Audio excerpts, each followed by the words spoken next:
Okay, let's and then see if people can ask questions. Okay. This all came about, well, I've always volunteered to do one a quarter of these, events and coming up with ideas on my own, but I think it's more valuable sometimes to have a panel of people and all their ideas pulled together. We have a bunch of agents on our team, and I think the struggle is real. It goes from, having motivations to kind of keep yourself going to someone, wanting to back out of something and you think you've done just this fabulous job and it just crushes you. And I just think there's so much emotional turmoil that's been going on lately. I just wanted to kind of create maybe a thing that would be more motivating and obviously real about the struggles and what goes on and how we overcome them. And I did listen to something years ago, and it's really stuck with me, that great agents who are consistently successful have three key things. They have, it's called HAS, H-A-S. They have habits, attitude, and skill.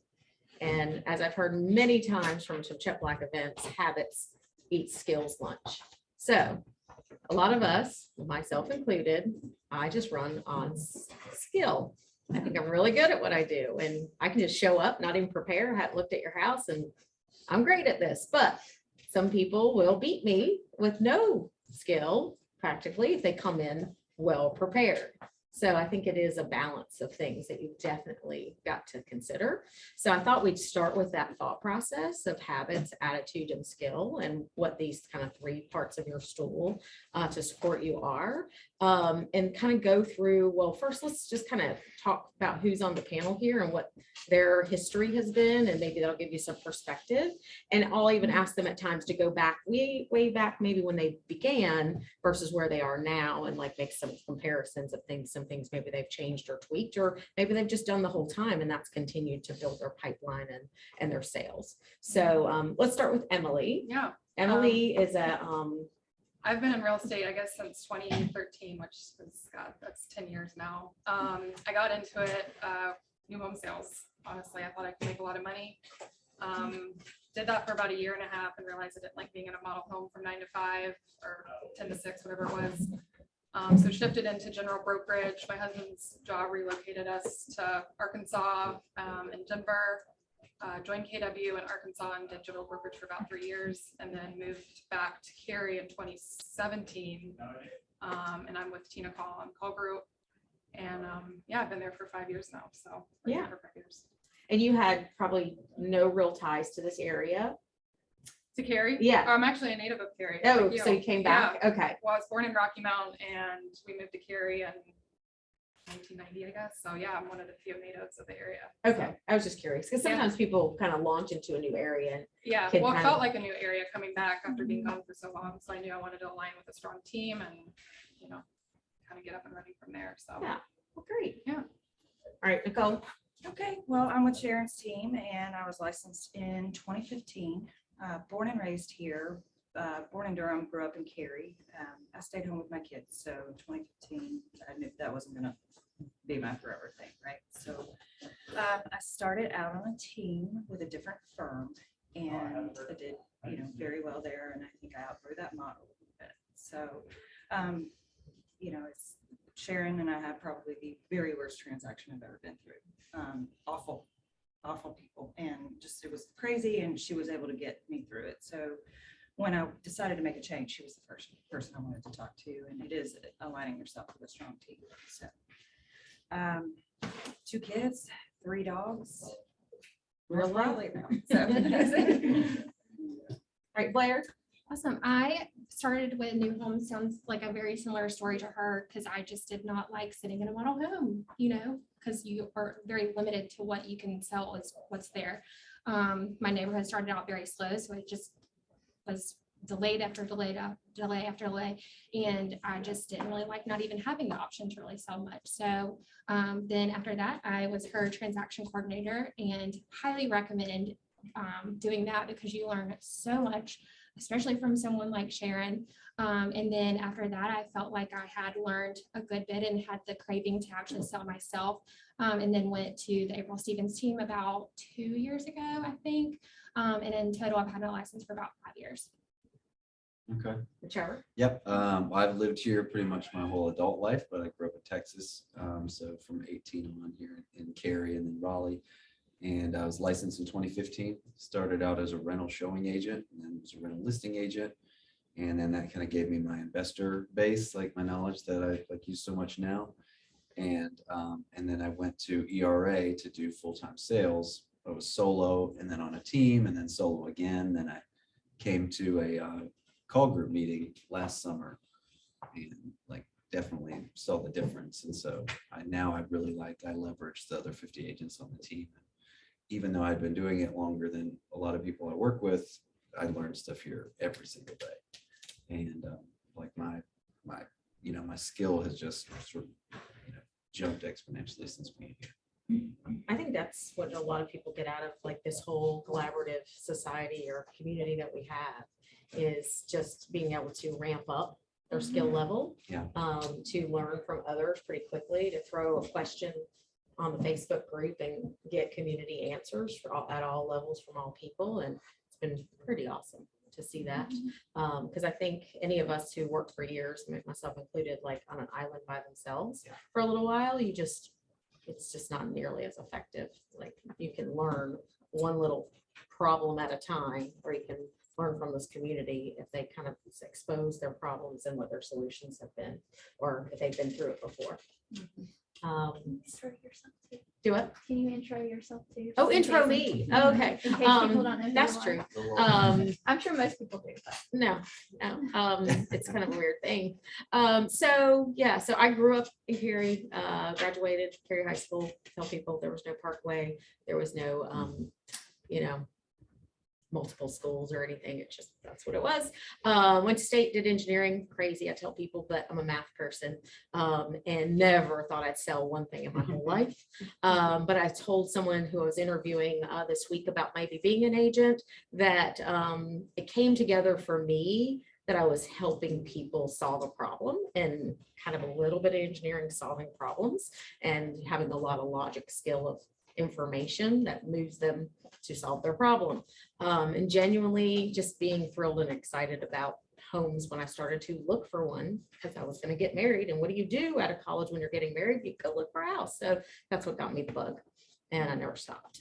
Fortunately, I ran into an agent who also was in engineering, and I knew growing up quite well, and we had a similar type of ideology. And she had a real estate license and was representing a rental property, which was one of the first ones I actually got into and bought. So that got me the bug. I'm like, she's doing this, I'm going to figure this out. So wake tech, here I come. I took that at night and haven't stopped since.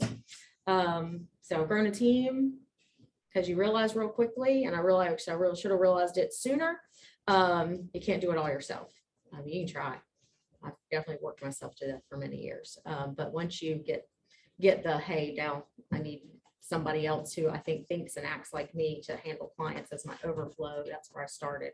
Meredith's not here, but she was my first agent I hired 18 years ago, and we've kind of grown it from there, one piece at a time. So if you ever need to know what pieces and parts to do, I can kind of probably give you some guidance on it. Let's see. So, and I will say, I was very much doing the same thing, staying the same way, staying small but mighty, as I think Renee has said in some of her posts before, for so long. And then the last couple of years being at EXP, it has given me the empowerment because of the collaboration of the people who are doing so much more, who have started after me and gone way past me, that it really takes more people and more building to really make something not shrink but grow, because you're either shrinking or you're growing. That's just really where it goes.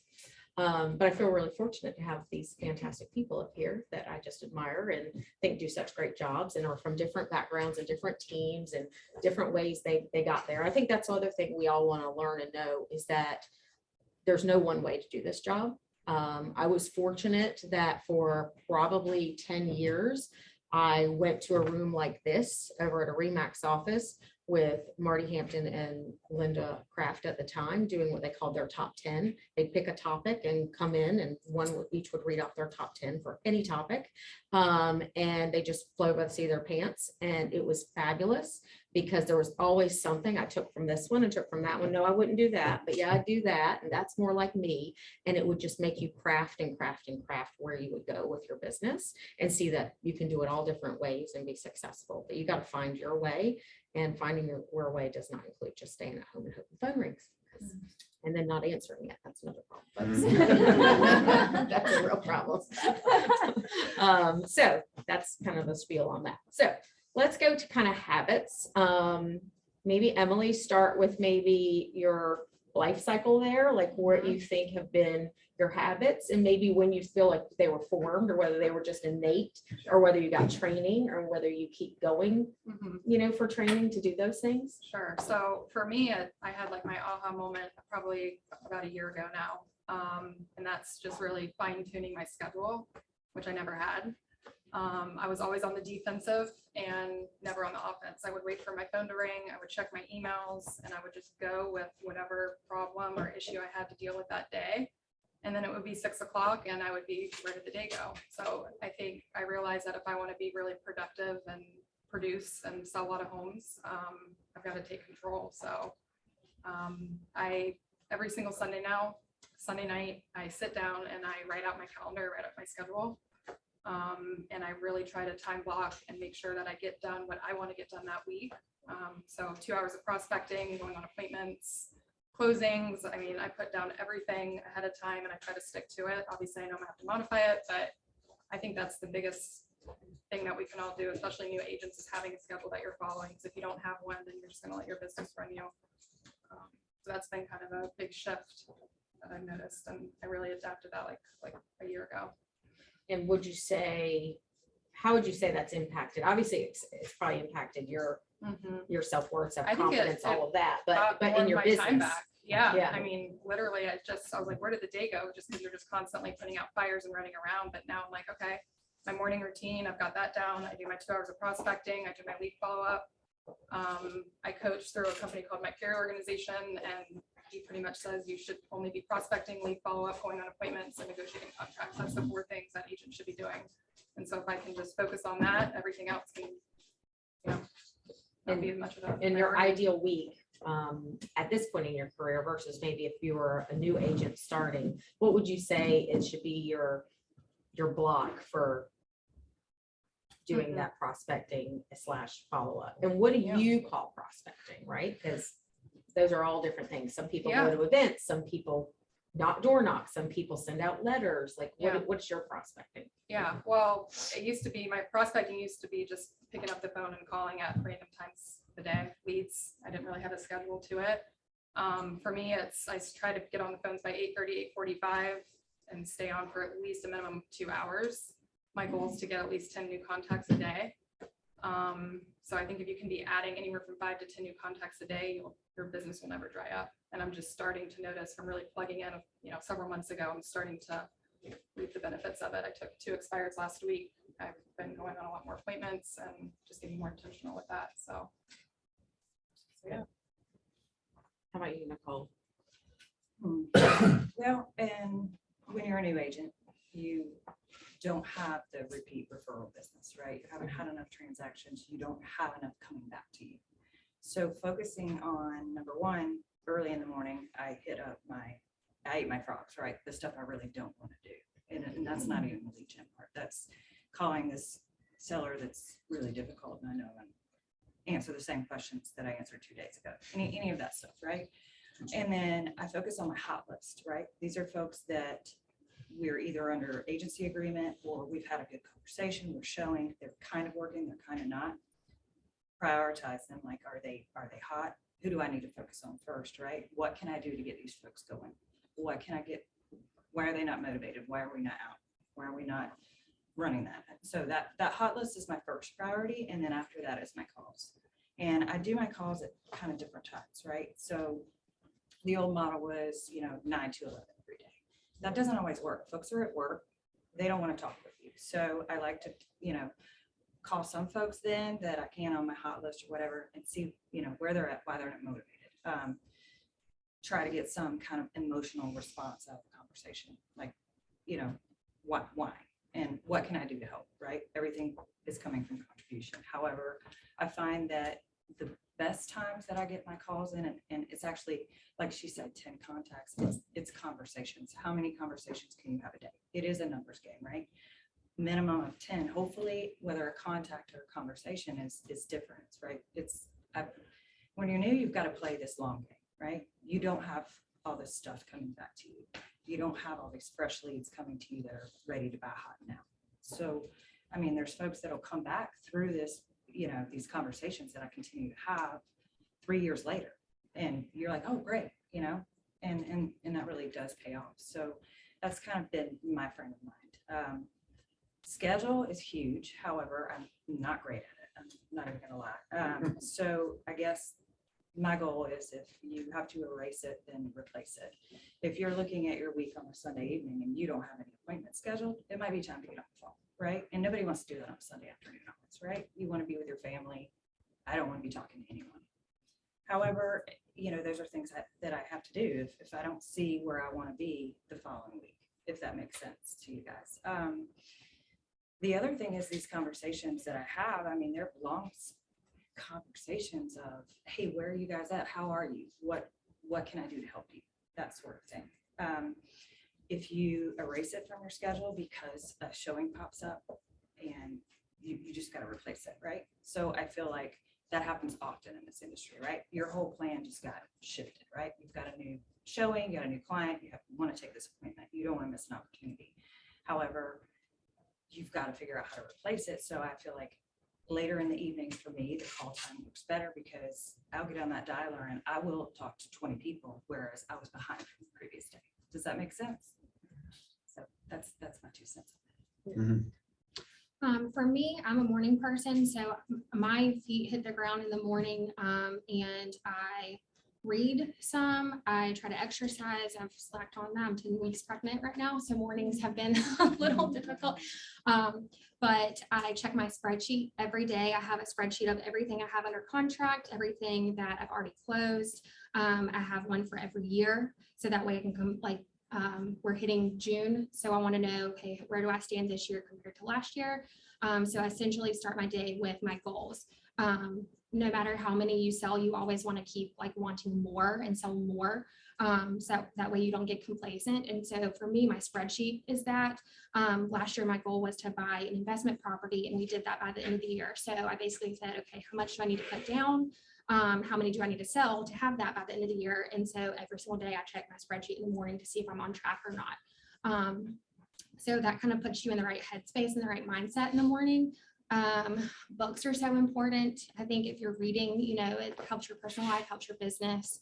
And then I also wish everyone happy birthday on Facebook.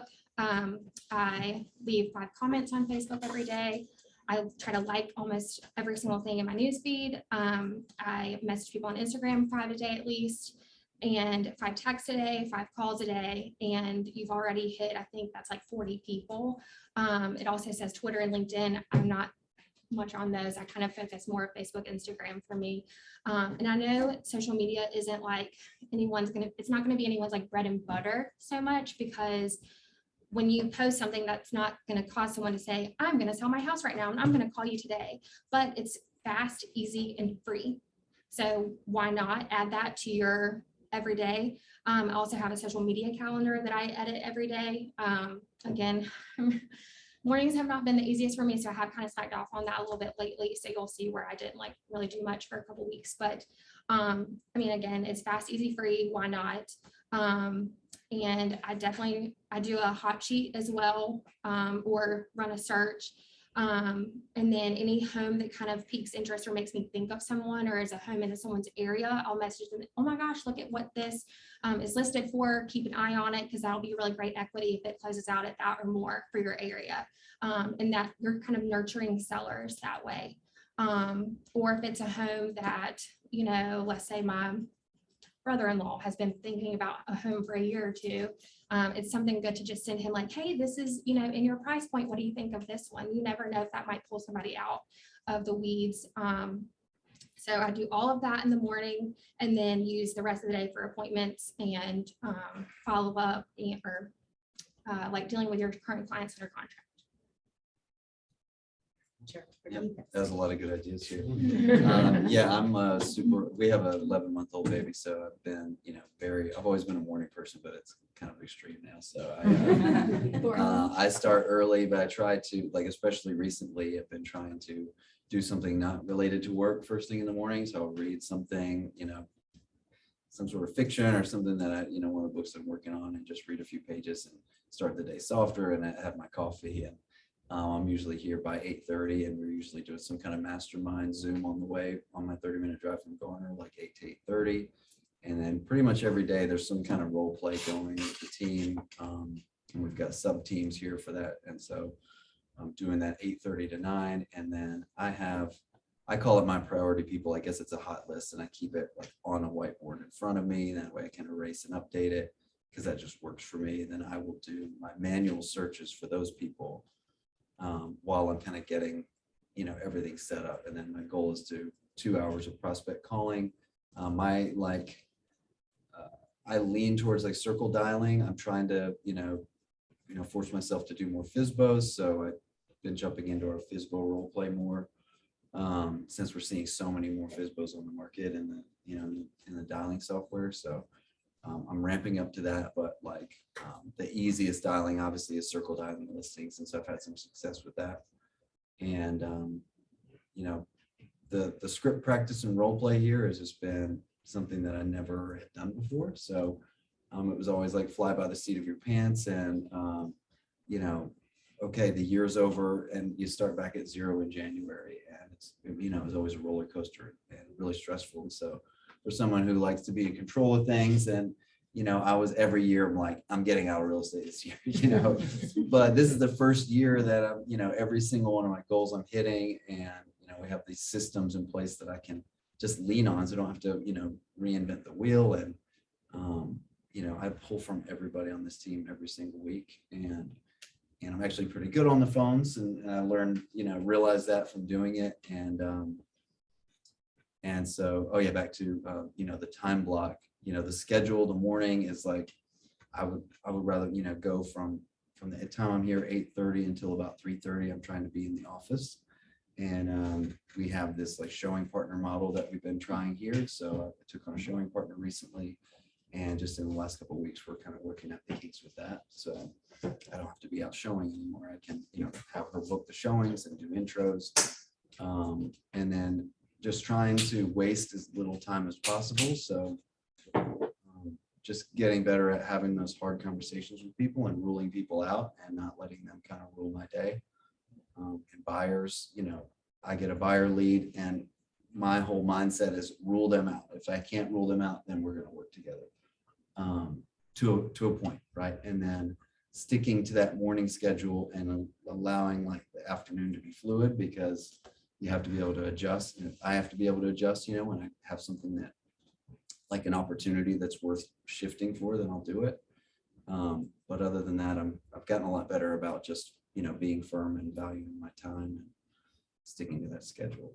I want to hear what you do to rule somebody out. That was Well, a big like thing. for example, Misty Lyon sent me somebody yesterday, Yeah. wanted to see something in Mebane, and I will show Mebane, and I have a showing partner now, so it makes it a lot easier to take on our showing drive. But I knew from the property that it wasn't going to qualify for certain loan types, and I needed to get a feel for this guy. So I just asked a lot of pre-qualifying questions, and told him, look, we don't know each other, but I need to get some information from you about assets and credit and lending and stuff like that, and make sure the financing is in place, because what I know from looking at this property without even seeing it is we're probably not buying this property. So let's talk. And we ruled it out. Yeah, and we're not taking that showing. And he's, I gave him Ned's information, and until he has that pre-approval and we know that we're good, we're not doing the show. And it's just, and I just told him the worst thing that could happen is we go out there and you fall in love with this house, you want to buy it. Guess what? You can't buy it. So now I've wasted both of our time. So just, if you'll help me, I'm not going to, spend the time showing you this house. Right. So I think it's always important to lead with their benefit rather than yours, right? yeah. Make them feel like, in your mind, you're like, I'm not going to show that. Like, hey, this is why do I want your heartstrings? I have seen others feel felt down. I've seen others, be on this roller coaster and get so devastated when they found that they didn't have their ducks in a row. So let's go ahead and get your ducks in a row and feel like you were empowered. I always tell people, now you're armed and dangerous. We can go out and make some moves, you know? So, and I mean, people want to know that they hopefully want to know they got a shot. And then you have those people who just really truly want to just waste your time. Oh, just need to get out of the house. Want to go look at this. And you're like, okay. And so going into attitude, I guess, is kind of my next big one. I personally know, well, I'll back up for habits for me. My habits is just work, work, work, right? I've never had a mastered schedule. I've never thought I've mastered this real estate life. I always tell people it's my life. It's not my job, and it truly is. My poor family gets worked in around it.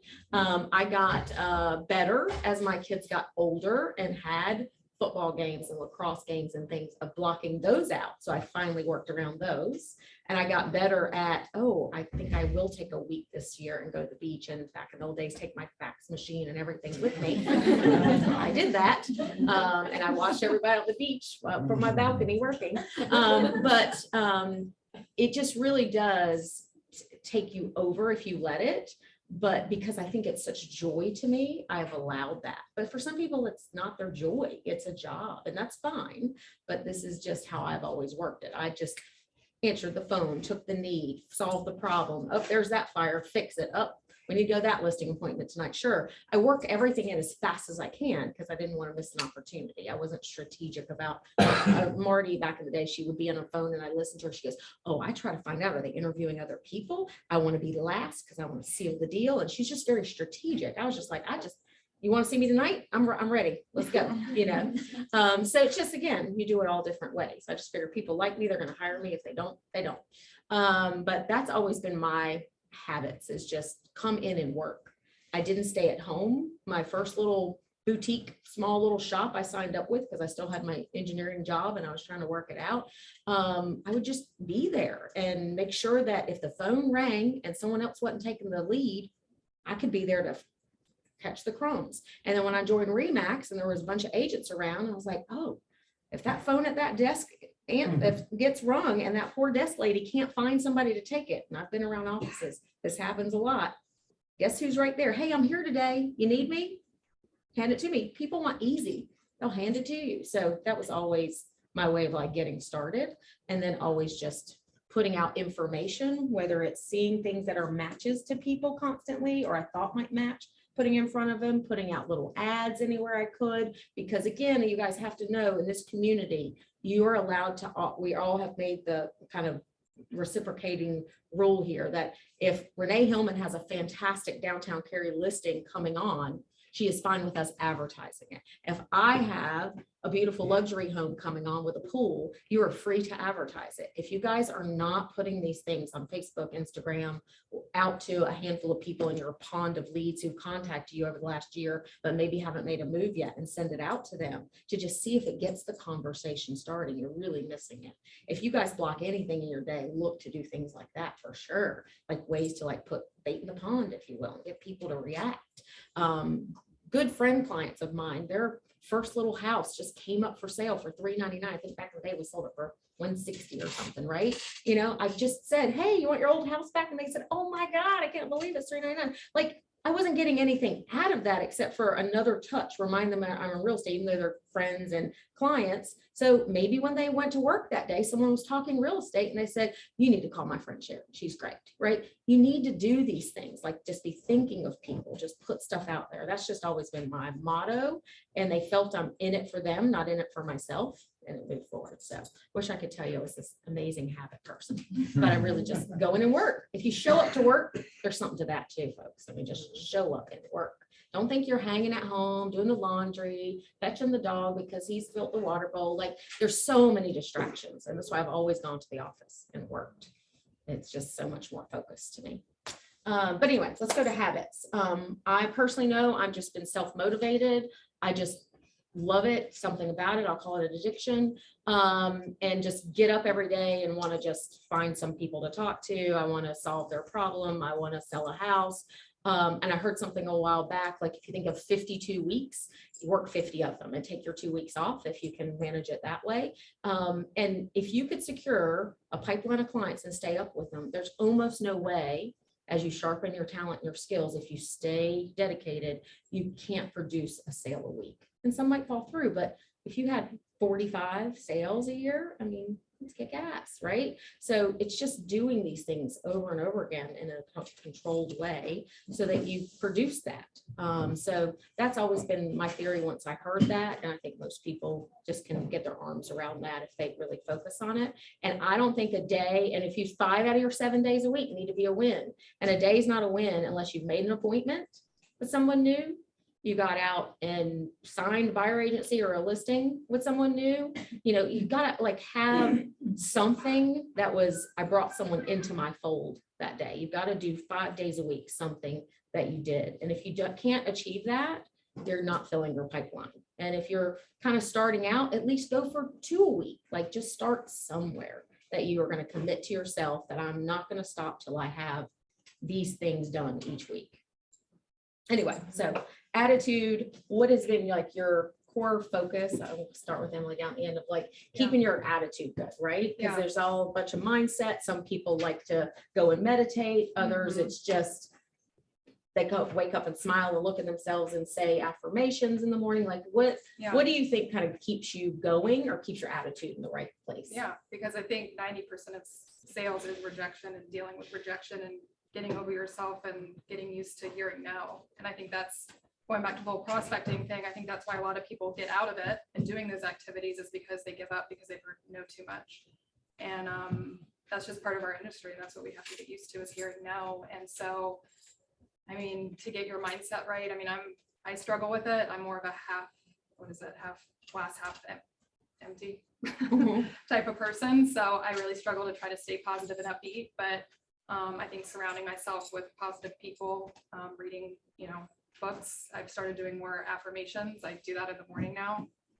So really getting your head space right. So then you can do the activities, making calls that will lead to the success. And then when you start getting the success, you want to do it again. And that just leads to good habits. So, but yeah, I think it's just figuring out ways to keep your mindset straight. Cause I think this career can really pull you down.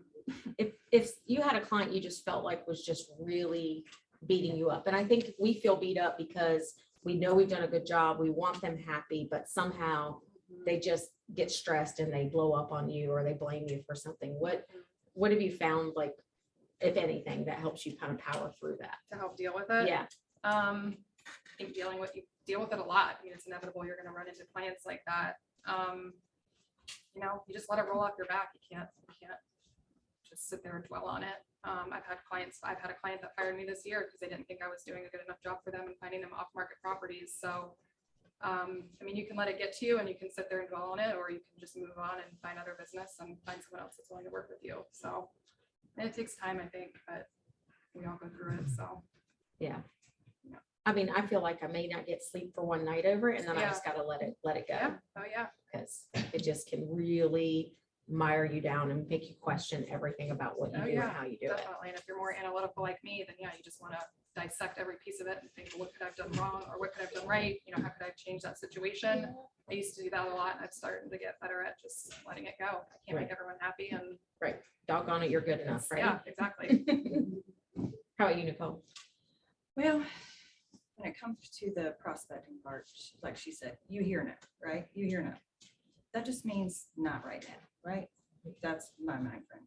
Also, my attitude's probably not so positive. It's if you hang up on me, I'm gonna call you every day for the next 2 weeks, and every week after that until you buy or you change the number, right?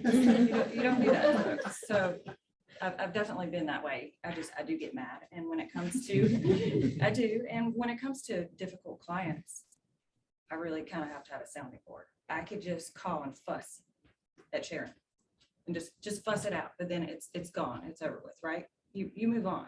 And if you're still making your calls and still having conversations, the next one's right around the corner. So you really can't.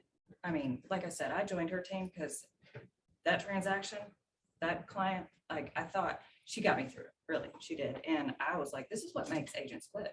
Like, there's often a lot of motivation that you're not getting, right? They're blaming you for things that they're not giving you all the information, right? Are they separating? Now they don't want to buy the house. They're sabotaging their own transaction for some reason, and it's completely out of your control. So you have to, really understand what you can control and control well and what you really can't. And don't let that just bog you down too much. Yeah, I know Nicole the best of, the team panel here because of her being on my team the last few years. But one reason I asked her to be on this panel is I've always just admired, and she got this from being on another team that was much more habitual on do this X, Y, and Z. Like she would pop up and say, so-and-so's buying, they started with me, they contacted me a year ago. And it's because she's got that tenacity to keep going and keep contacting because she just knows and was told, like they'll buy eventually. You just hope they buy with you. And she keeps her list and she keeps dialing and keeps taking notes and keeps dialing and keeps taking notes. So I do think that is something that everybody, again, you've got to just keep the pipeline and keep making your notes and keep setting, as Kelly on the team or tells our agents, like taking the notes and getting these emotional deposits of information as you talk to people is not going to do you any good if you just put it in the system and walk away without setting yourself a reminder of when you're going to contact them again, right? These systems will work for you. My systems were always before CRMs, little whiteboards, who's hot and what are they looking for? And every morning when I came in and sat at my desk, they were on my mind. So if I saw something popping up that day on the hot sheet, I would send it out to them, even if they were already on drips and things. So just things of that nature. But anyway, tell me about your attitude, Blair. Yeah, I'm not gonna lie, I got really burnt out a couple months ago, and I realized that I had like 4 people that either terminated. I had a seller that didn't want to sell his house anymore after I'd been working on him for like months and months and months. And I basically took a day and I was like, I'm done doing this. And then I turned little Wayne on and I was like, you know what? I am not done doing this. So find your thing. Like if I'm on the way to like a listing appointment that I'm like, are you sure they want to list with me? Turn little Wayne on, get motivated somehow, turn on the gangster rap, do what you gotta do. So I think that's really important. Your mindset, always be learning, but also you want to stay hungry, you want to be confident. So just finding that balance of, continuing to learn, but also knowing that you're a badass. So Your own confidence. Yeah. I mean, you have to have your own internal confidence and not let everybody else take it away from you. Yeah. I guess, some of the attitude for me, it's kind of like fed by the habits, right? In the morning. So with that whole fly by the seat of your pants, like one of the last firms I worked at, it was like very casual and, you could just wear whatever. And so something I've tried in the last year is to just, dress more professionally and dress like I'm going to, professional job. So I'm like telling myself like, Going to an interview. yes, I'm a professional and I want to, dress how I want to be perceived and dress for the job you want kind of thing. And then actually spending time in the office and, treating it like a career and not just a job. I got started out with, always had a second job. I used to bartend on the side. And so it was, it was like a safety net. So when I got rid of that, it immediately got better.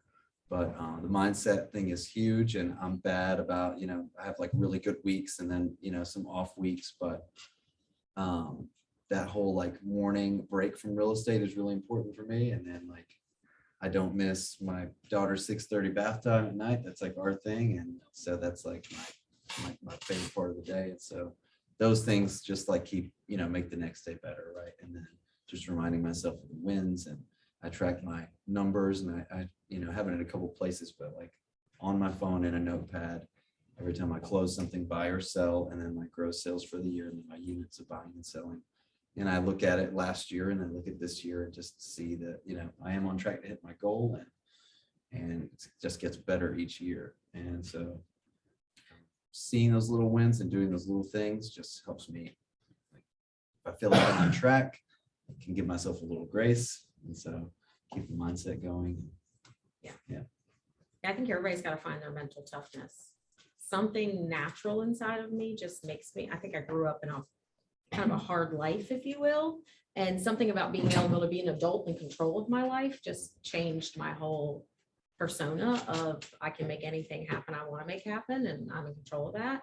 Nobody coached me or therapied me or gave me any of that. Something just happened to switch like, oh, I can get out and do this. Nobody's going to hold me back.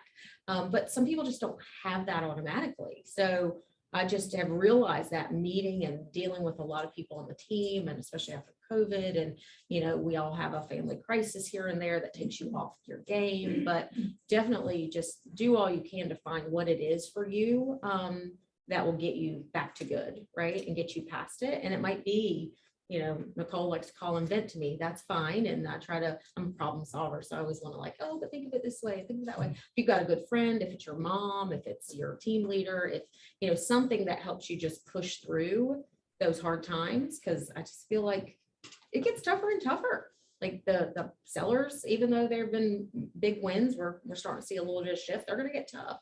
And those of you who've only seen it since 13 to 15, be ready. It's a whole new world coming your way. And you got to be tough. You're going to have to be really tough. You're going to have information and data and be a real professional of the craft if you want to stay in this business as it shifts. So definitely get your information, come to these events, listen in to Zooms, be on the Monday fast forward groups. If you guys aren't doing that on Mondays, you are missing out, because a lot of those California people are seeing things 2, 3, 4 weeks before we're seeing. They're already telling you the scripts, the dialogues, the things that they're adjusting that we need to be doing, because all of that will help all of this, mindset that you have, that you're not like just cowering away in fear of what's going on. You're leading the charge with confidence. People want to follow leaders who have confidence in this industry when they're insecure about their buying and selling, right? They need to hear confidence from you. And a lot of them are data seekers. So, quoting things, sending them articles, things of that nature will be helpful. Let's see. So I think also a lot of you in the room, including me, someone made a comment to me years ago, they can't believe like I'm still such a creature of like wanting to learn and absorb. Like the next thing is kind of like your skill. Like what kind of things, like you said you kind of do the Mike Ferry thing. What kind of things besides going to your own team meetings and some of these like EXP things, do you feel are like your like core things of like wanting to learn? Do you commit once a year to getting one of these, letters after your name, like certified this, or do you go to a coaching series? Do you go to a 2-day Tony Robbins event? And it just gives you all the energy you need for that next year. Like what kind of things do you do to keep yourself like really sharpening your skills? Pretty much had all of them. Okay. I'm trying to think of some other things. I think. For me, it's Mike Ferry, which is Tina introduced me to Mike Ferry 5 years ago when I joined the team. I try to go to one event a quarter. My next one is in July. Are they 1 day, 2 day? It just depends. The Superstar Retreat is 4 days, I think. But his other events that are local, you guys should all come to. The next one is in DC, I think in October. It's 2 days, so it's easy. Road trip, everybody who wants to set up. So yeah, going to as many of those events. I'm plugged into coaching as well, so that just supplements what I get from the team. And then, I do Tony Robbins. I went to a Tony Robbins event back in, it was October, November of this past year. We're going to go to another one, mini Tony Robbins event, and August through EXP. So I think just breaking away from the daily grind of selling houses and getting into like little events like that, just to, help with your mindset, that's big. And it gives you a little break, and you get to meet and network with other agents all around the country. So yeah. How long have you done that? The events. Yeah. I started going this past year. I really started plugging into the whole Mike Ferry thing. So I'll probably do like 6 events a year total, 6 or 7. And then just personally, how much do you think that has changed the trajectory of your like business and how you operate? Oh yeah. Every time, Mike preaches the same message pretty much, but every time I go to these events, I take away a ton of new information. I think the networking alone is great. I've already received and sent several referrals from plugging into these organizations. So yeah, it really definitely can help and grow your business for sure. Nicole, you got any events on your Well, list so or we anything haven't that done you? too many events, but I do skill? feel like she said, you could hear the same topic, but whoever, like I used to take these, buyer classes or, whatever, but if every instructor will say something different, right? It's not just the material in the book, it's the little nuggets that come in between that might speak to you one day that you missed before, right? So I like those.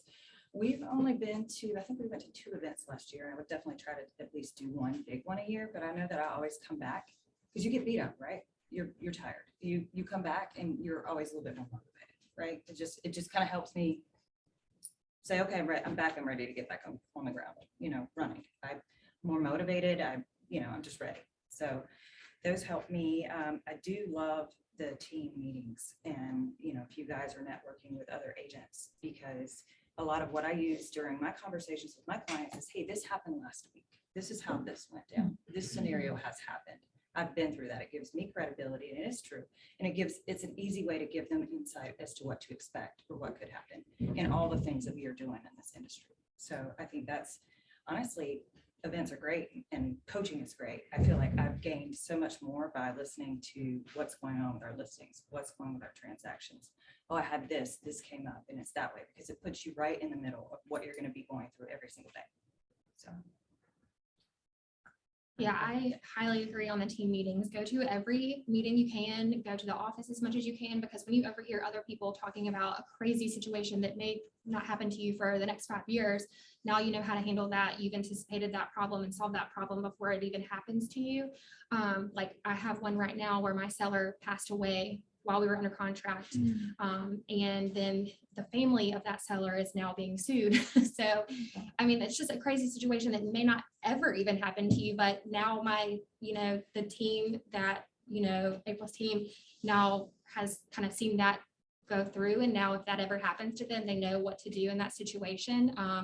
We're still not closed yet. It's been over a year. We're almost there. We're very, very close. But just take that situation and it's just, any situation like that, like when you go to the team meeting and talk about this crazy thing that happened, I know with our team meetings, a lot of times we'll start and say, what's new with you guys? Like, what situation did you put yourself, like what situation were you in this week? What did you learn from it? What would you do again differently? All that kind of stuff. Our team has like 14 people on it now. When you learn 14 new things every week, I mean, that's going to automatically make you 14 times better than someone who does not have that opportunity. So team meetings, go to the office, surround yourself with bigger people than you, like hang out with people like Sharon, with Tina, April, all the big team leaders, because I guarantee you they have some part of knowledge that they can impart on you and you can learn something. And that when that does happen to you, you already know what to do and you'll handle it like a boss. So. Yeah.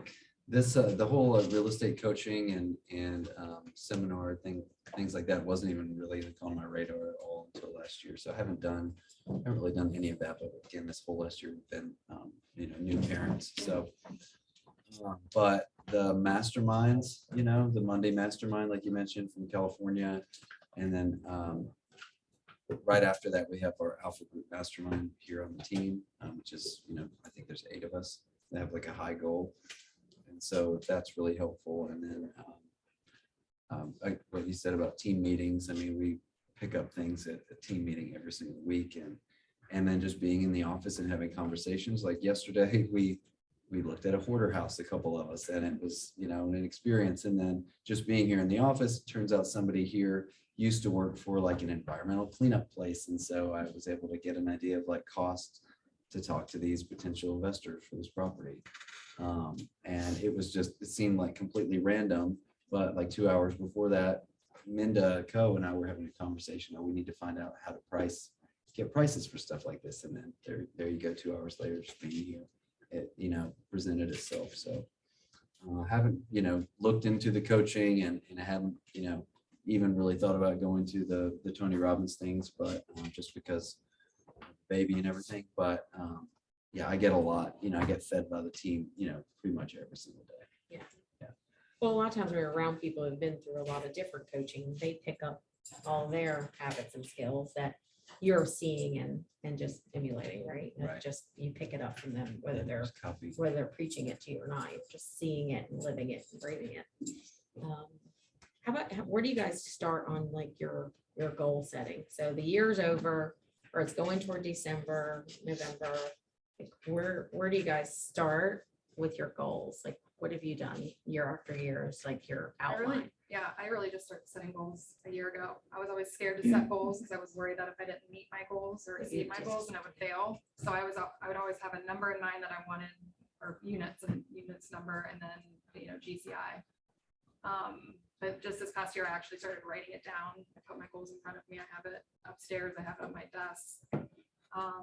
But I don't know. I think each year, what we're supposed to grow 5-10% from the year prior. Is that 20? Okay. 20. So yeah, I think that's kind of where you should be 20% increase each year. Yeah. But it's hard. It's hard to set goals. I struggle with it, but I think you don't have goals, then what's the reason why are you working? You're not going to have motivation to do the activities day after day if you don't have something that you're working for. So once I put them down and I look at them, that really motivates me because, we have, my husband and I have certain things that we want to accomplish in a year, 5 years, 10 years. So We have those thoughts too, like big overriding, like 3 years, 5 years, 10 yeah, years I mean, even. it's scary. Yeah. When you look at them, you're like, there's no way, but just one step at a time. Break it down. Yeah. How about you, Nicole? How do you start with your goals? Well, I'm not so good at putting them on paper, but my goal is obviously always to grow every year. Whether it's 5%, 10%, whatever, we all have, lives, right? So every year is not as good, but every year needs to be growing. So it's just what I can do that. I don't necessarily have them on paper. I just need to do much better than I did last year, right? Because every year I'm in the industry longer. I have folks that are coming back now to sell. When you're new, you don't have that, right? So you should be growing. The more folks that you've closed previously, the more past client referrals and sticking with those things, it should grow. So if you're not growing at some percentage, whether it's 5, 10, 20, I'd love to grow 20, right? That's not going to happen for me every year. Does some years, and then other years it's even more than that, right? So it's just really trying to make sure that I'm doing better than I did last year and I'm just staying consistent. So I wish I probably should be having them up in front of me every day, but that's kind of where I'm at with it. And then Larry, you've done this, you said 2 years. So how did you start year Yes. one? Did you set a goal or just I want to did. see what your year was So I bought first? my first brand new car ever that year, and my goal was to have it completely paid off within like a certain time period. I did do that, which was very exciting. And then last year, our goal was to buy our first investment property, and my husband is like a little bit more frugal and plays things safe. He's definitely an old-fashioned, typical man with finances. And in order to buy our first investment property, we had a minimum amount, that a percentage that we wanted to put down in financing terms and all of that. So I basically had a monetary goal because I knew the price point of what condos we were looking at the beach. And I said, okay, well, obviously most of them are in this price range, so we need this much money by the end of the year, because we had like with the beach, it's so seasonal, we wanted to do it by this time of the year. And so we did it. So yeah, I mean, I have a transactional goal, and I hadn't thought about 20%, but I'm calculating, I'm like, oh yeah, I guess that is about right for the goal. I'm not saying I'm going to hit it, but hopefully I will.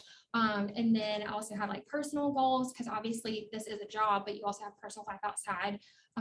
So you have your personal goals, I have my financial, and then transactional. So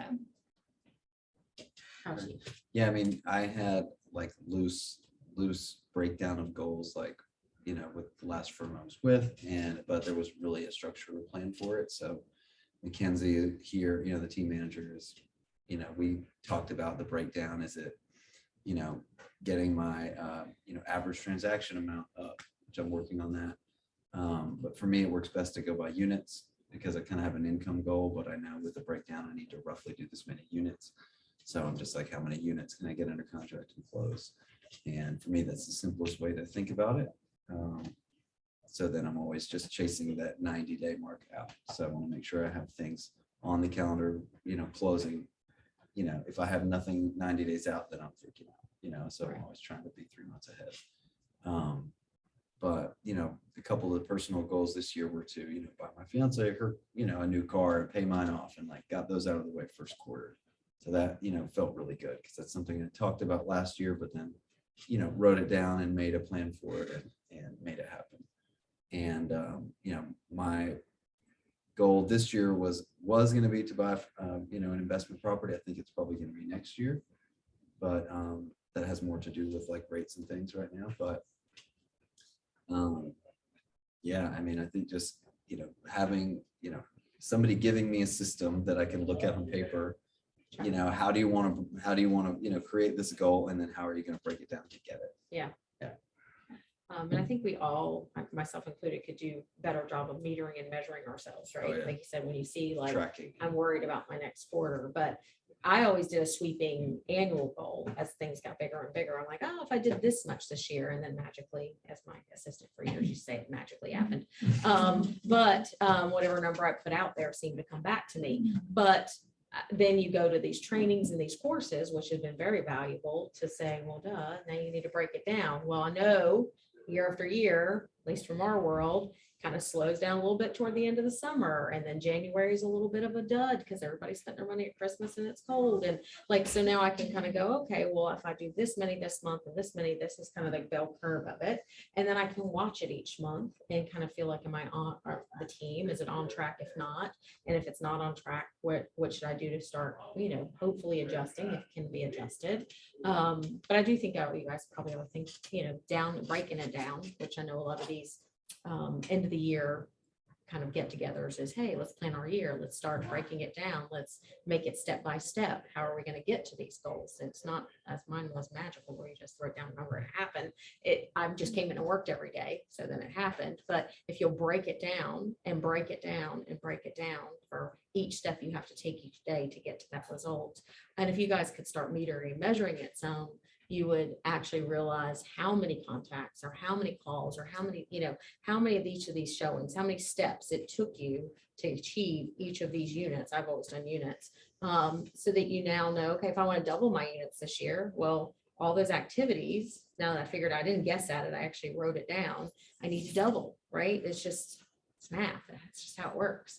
And then of course, sharpening your skills may make you not have to work as hard.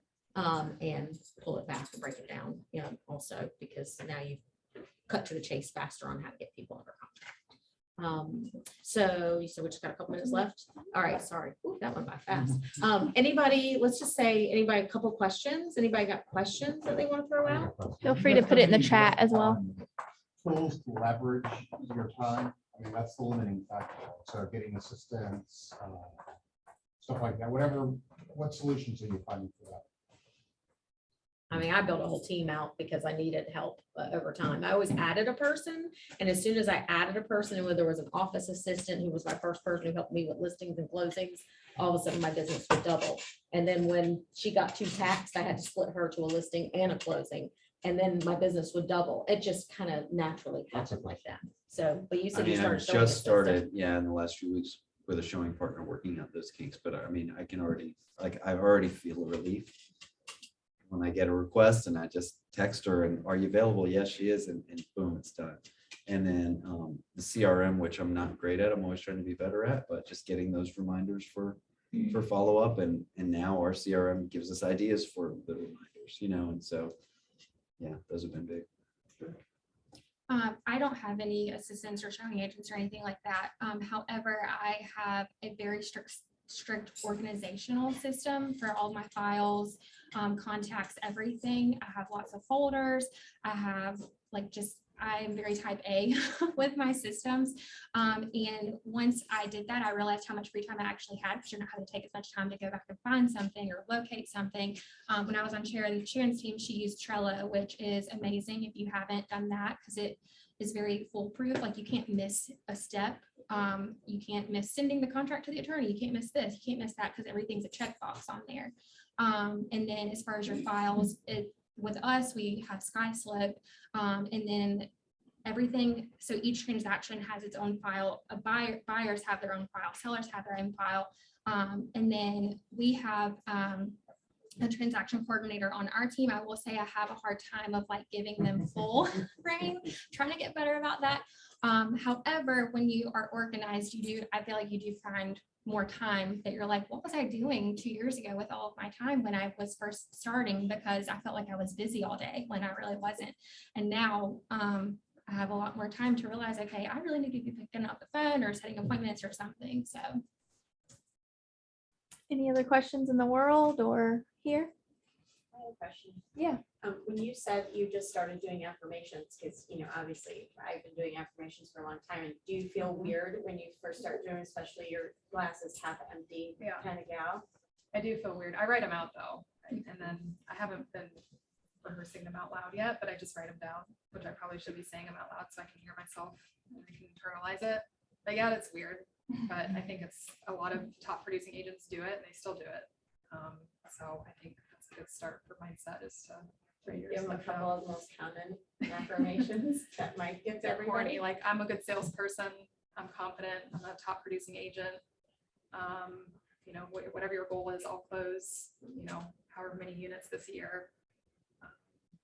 I'm worth it. I mean, whatever it is that, makes you happy, makes you smile. I mean, that's a good way to start your day for sure. I will literally say like, I am patient. Today I'm gonna be patient. Today I'm gonna be organized. Yeah. I am. What's your unit goal? No, for everybody. 60. I have 32 close and pending. Oh, I see. see. Yeah, Honestly, I know. I don't really Little set bit. it by my units, but I set it on volume. So I would probably say it's around 45. The way this year's going, but I did not put it on paper like we were supposed to. and break it down this year. So you could have 10 more deals next Yeah. year. That's 20%. Pretty good. There you go. Just 10. I am hoping to do 40 this year. Same. The average age of this 4. So Yeah, top producers. yeah. You did 40. I mean, that's the other thing you affirm yourself, right? You did 40. I did 10 times more the average person, Yeah. That's good. You just gotta go. I always feel you just gotta go into each appointment going, I'm getting this. I know I'm getting this. Like, Affirmations. Yeah. You did that. yeah. I mean, you have your own, like, I don't say it out loud. I have my own self-talk, right? I just go in like, I'm gonna get this. And I know another agent, Meredith, who's been on my team forever too. She'll call me sometimes. She's like, I got this guy. He thinks he's an attorney. He's going to represent himself. I'm getting him. And I'm like, okay. And damn if she doesn't, where I might have gone in feeling intimidated. Oh, he thinks he's an attorney. What am I going to say to, bob and weave him to thinking I know more than him? But she just goes in and goes, I'm getting it. And she does. And the time she does. Other times, if she feels a little bit like not on her game or not herself, she just feels like, I could get it. I might not get it. But it's funny. I think the most of the time when you go in and go, I'm getting this, I'm dressed right, I feel right, I know the information, that's when you get it. I think it's okay to set stretch goals too. Like I might say 45. I'd be happy with 40. I mean, it is kind of what it is, but volume is a huge thing for me too, right? Because we all know, you want to help everybody that you can, but some folks will take advantage of that time, and some transactions are a lot more work than others based on that. So I just kind of try and focus on these core people that are good people, but help everybody else I can. So Any in the world? Thank you.